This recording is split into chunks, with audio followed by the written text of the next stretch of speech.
And we are having a generation that is coming up that doesn't care for marriage. Why? Because marriage is painted as anything but precious. But if it is to be something that causes both the individuals to thrive while in it, then fundamentally we must ask ourselves the question, how do we view marriage as an institution first? And how are we living out our marriage? And does that reflect the preciousness that marriage is? And for us to be able to do that, then I, as a husband, must labor to be faithful. In fact, ladies that have been wondering, why is it that the Bible only talks to us, ladies, about the Proverbs 31? Where is the equivalent of the Proverbs 31 woman? Actually, because it will affect me as a faithful man, and that will automatically have an effect in my marriage and whether it will be a faithful marriage or not. Unaona vile kibarua yetu kama wanaume ni ngumu. And so Proverbs chapter 1 to Proverbs chapter 31 verse 9 is what a faithful man looks like. Is what a precious man looks like. And then now you come to Proverbs chapter 31 from verse 10, and now you have this excellent wife that is talked about there. And she's excellent in many ways. She's excellent in exceedingly many ways.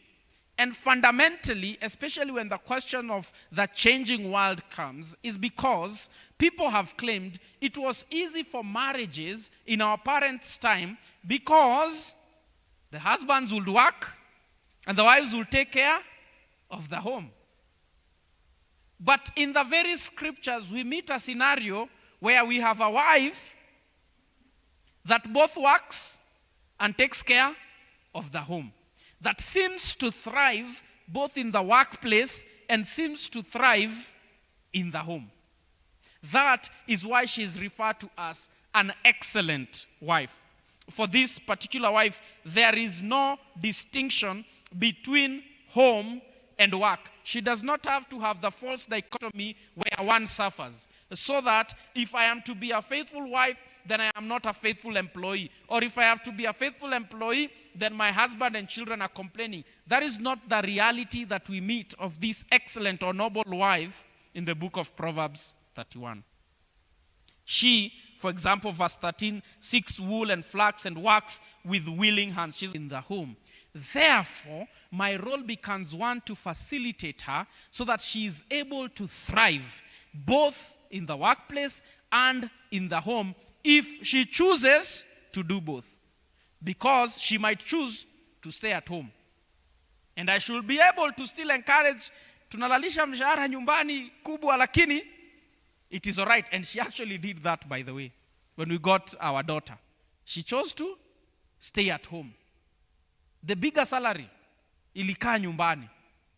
But I had to facilitate what, in my opinion, is for her flourishing, because if again I am just merely concerned by the finances of the family and I am not concerned by that which would be for her flourishing, then what eventually happens is she develops resentment. She goes to that work resenting me, resenting the work, because she feels I have to do this because I have no option.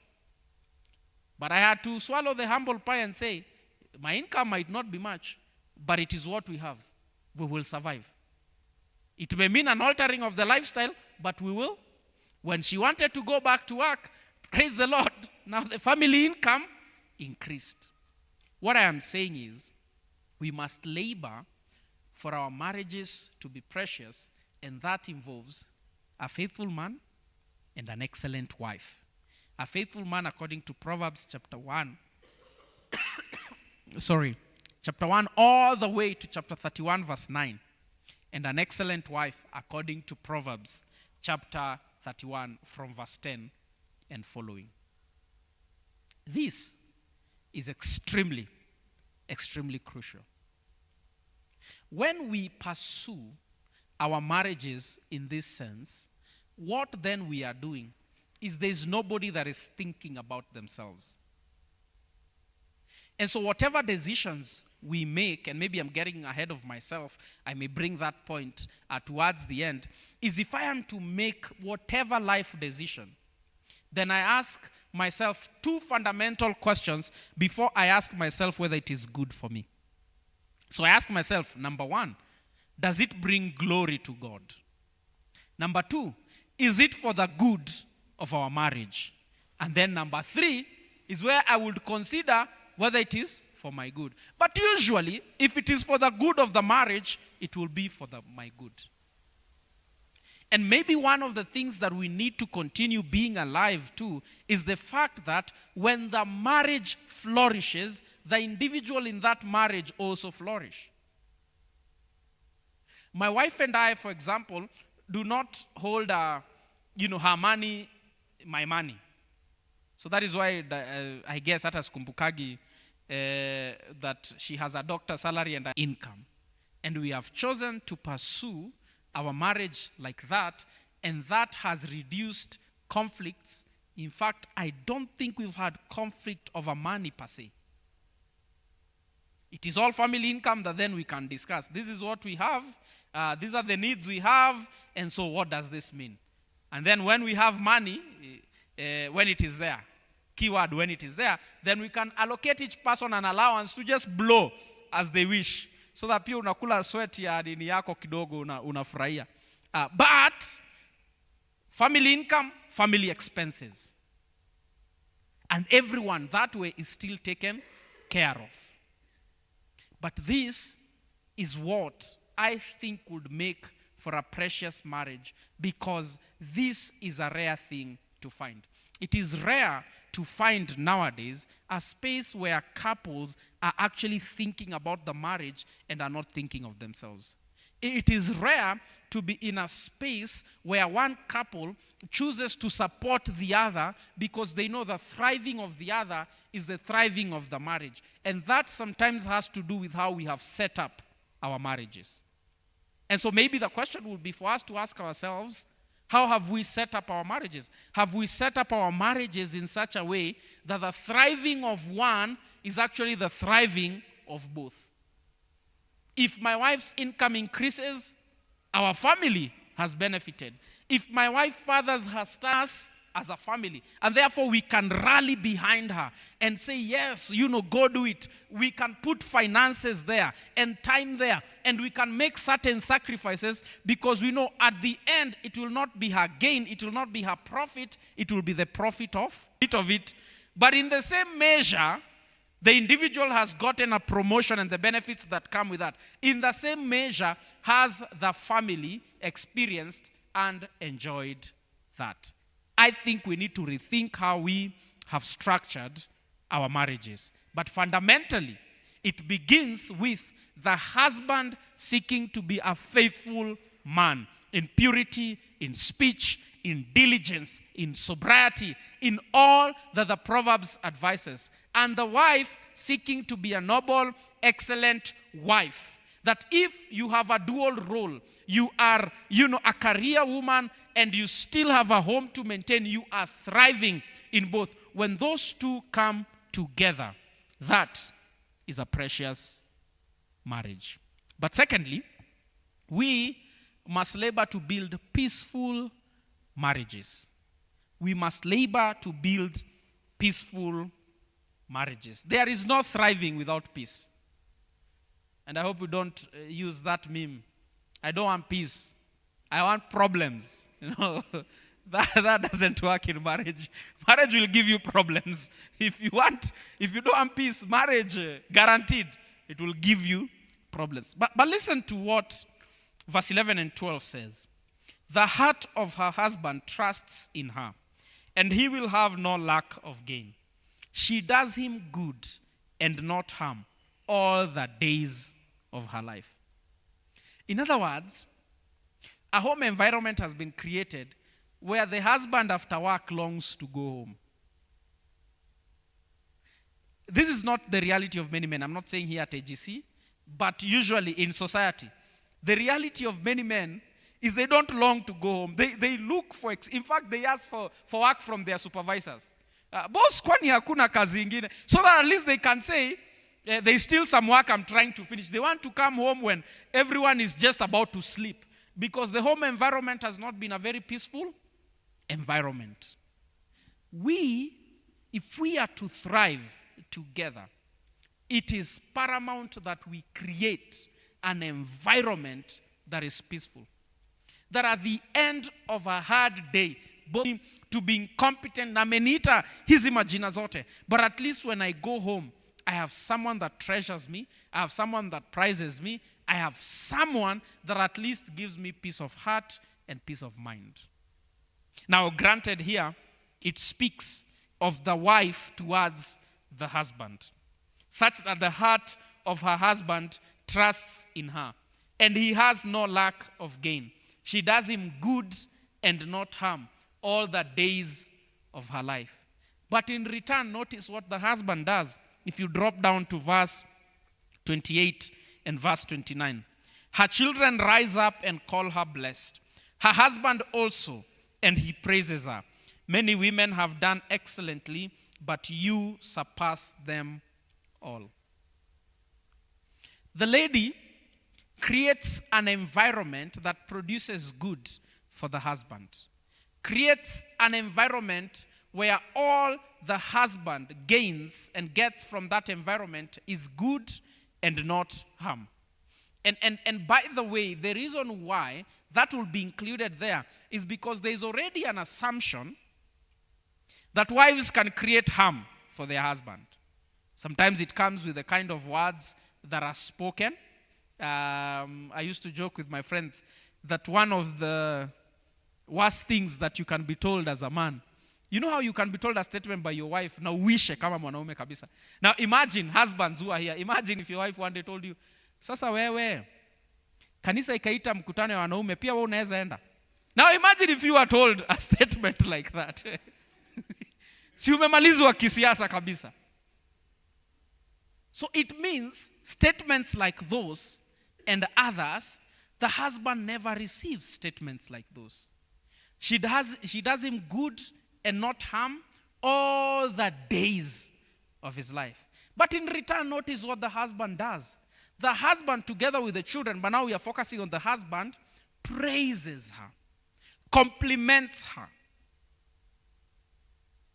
Now, this is where we can't argue we are African men.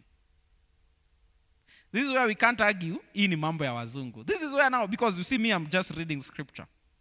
Her children rise, husband that treasures me. I have a husband that cherishes me.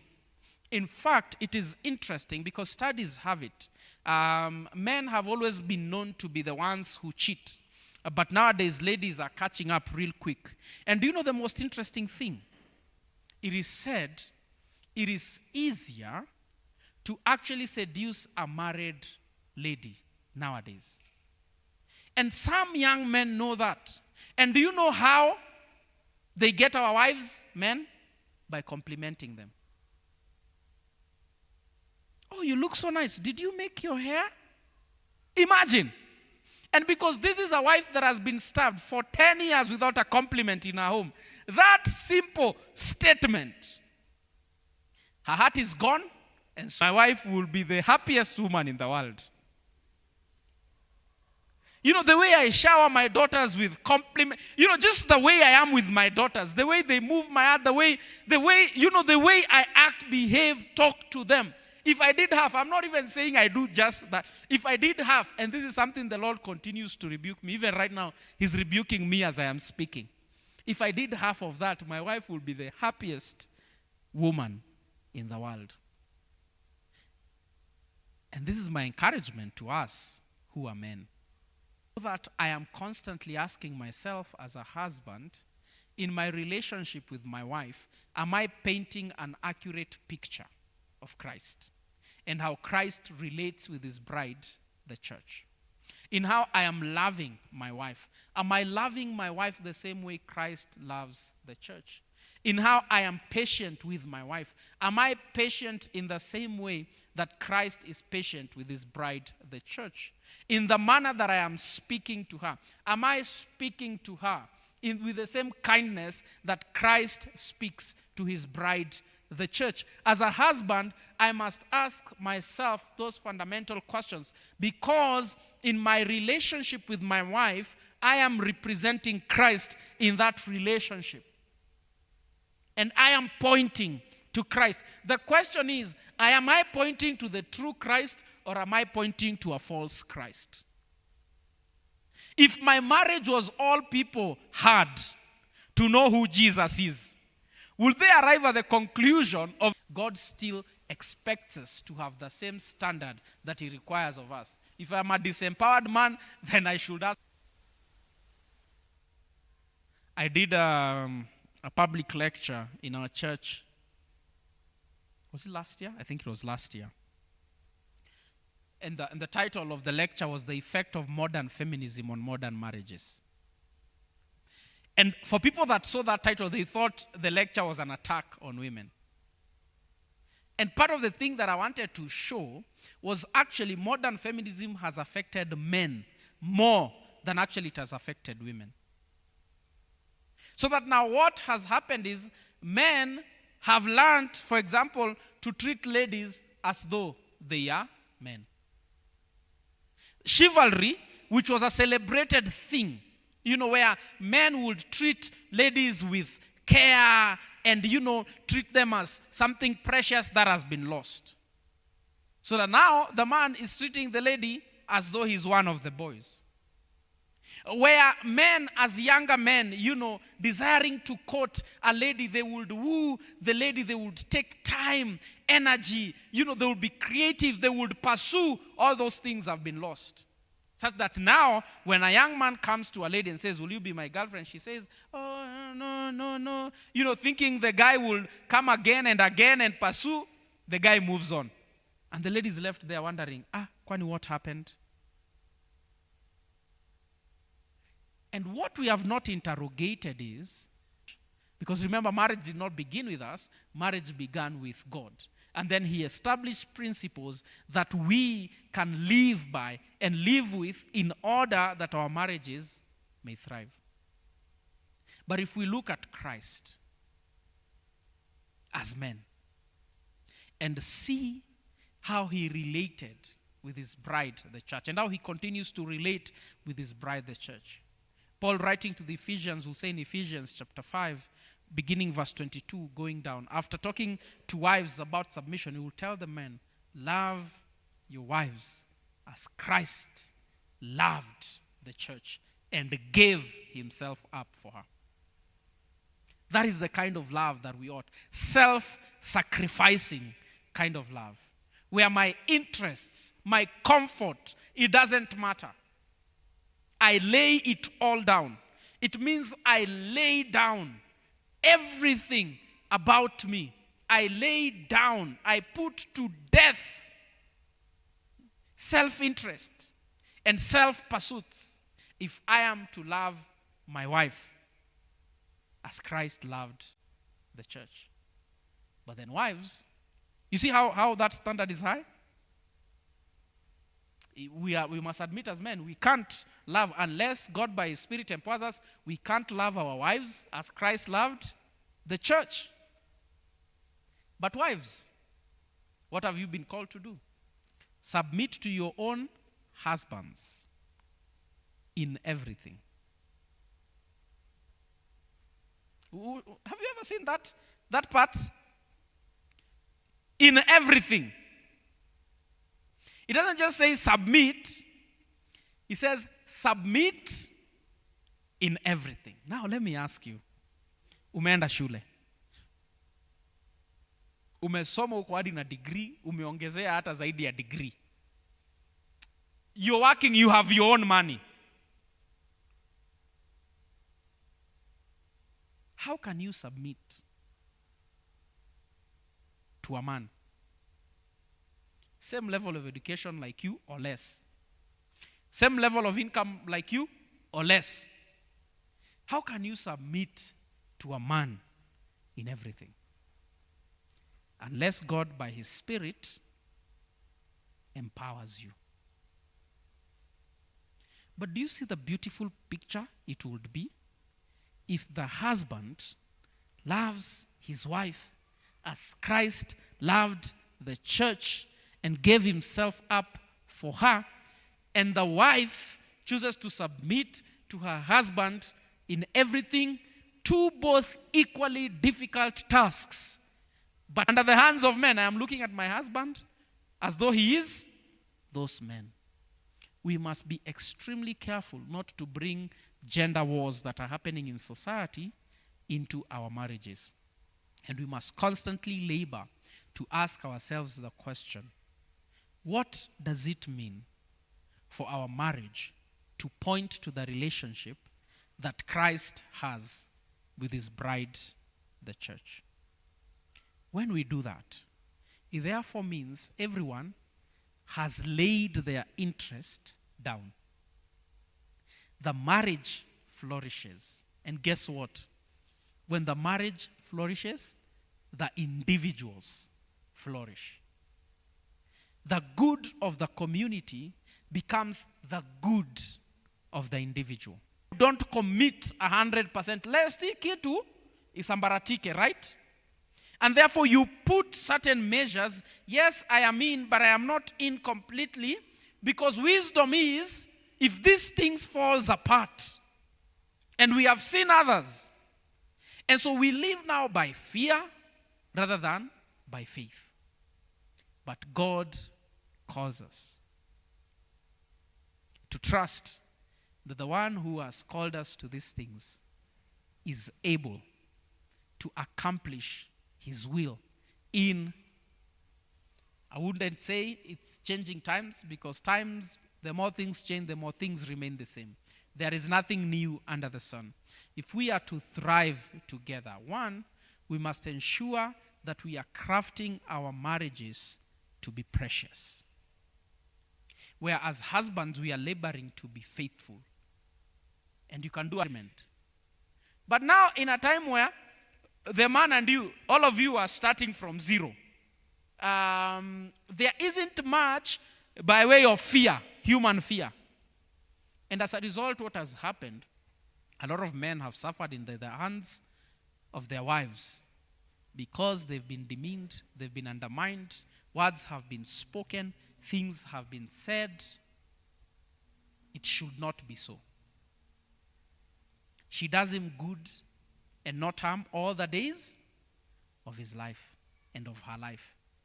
But men also, we have a responsibility according to what we see the husband for.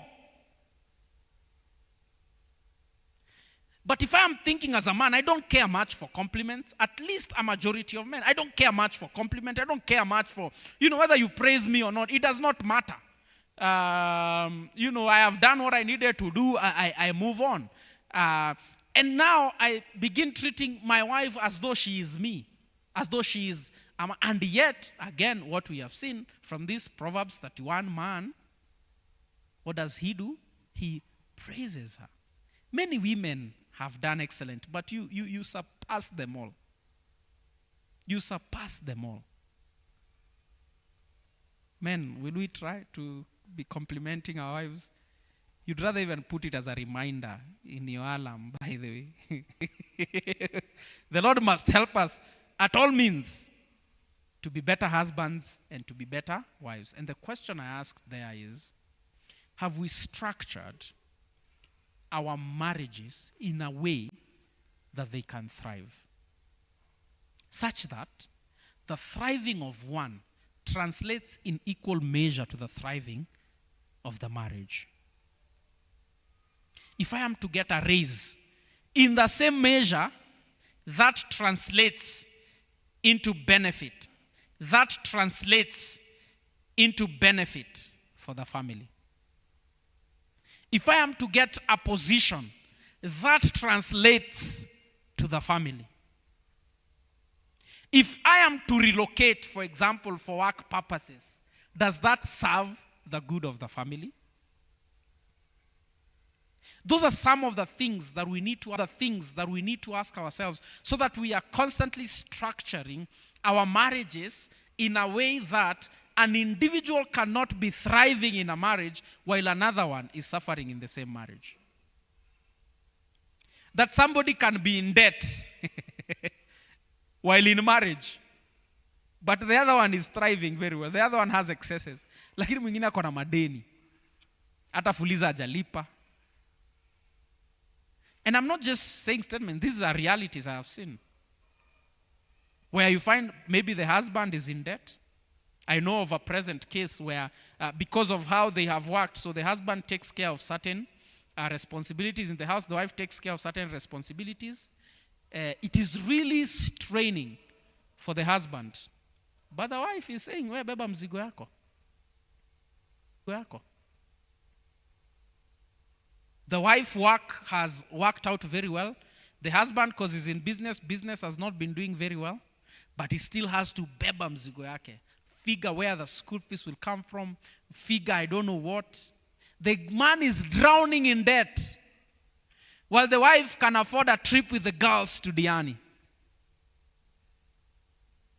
Can we still call that a marriage? But if they were to structure their marriage in a manner that the thriving of one is the thriving of both, the thriving of both is the thriving of the individuals, then we realize our marriage is more and more becoming precious and peaceful places. And ultimately, they are becoming pointing marriages. That we can preach the gospel with our marriages. That our children can look at our relationship and they begin to gain a better understanding of Christ because they can see how love plays out. They can see how respect plays out. They can see what submission to Christ looks like because they see how